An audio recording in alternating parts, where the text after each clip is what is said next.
अक्सर लोग अपने आसपास की स्थितियों से असंतुष्ट होते हैं।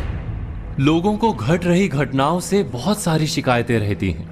जिसे देखो वही कहता मिल जाएगा कि ना जाने ये सब क्या हो रहा है। किसी का भी इस तरह व्यथित होकर प्रतिक्रिया देना और कुछ नहीं, उसके नजरिए यानी दृष्टि के कारण है। यानी समस्या दृश्य में जितनी नहीं, उससे अधिक दृष्टि की है। वास्तव में ये हम पर निर्भर करता है कि हम अपने समय और समाज की स्थिति को किस तरह से देखते हैं। हमारा नजरिया ही हमारे लिए संसार को देखने और समझने का एकमात्र उपाय होता है।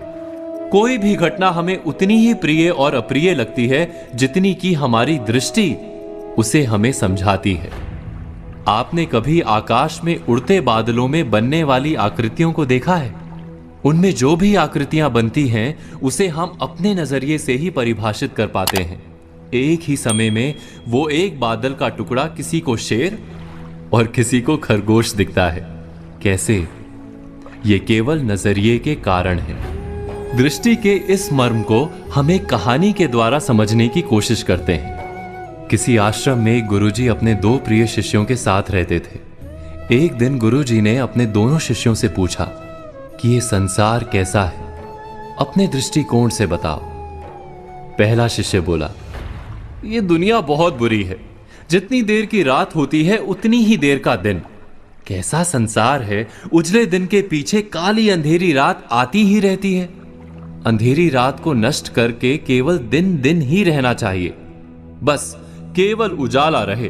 पहले शिष्य के बाद दूसरे शिष्य ने संसार को लेकर अपना नजरिया गुरुजी के सामने रखा।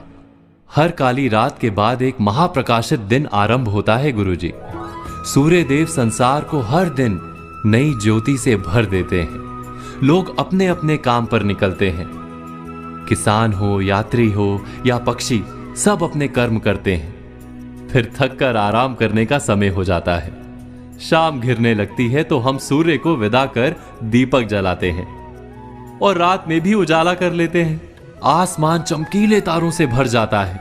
चंद्रमा का उदय होता है। रात के साथ दिन का क्रम बना रहना बहुत आवश्यक है, अन्यथा हम प्रकाश का महत्व कैसे समझ पाएंगे?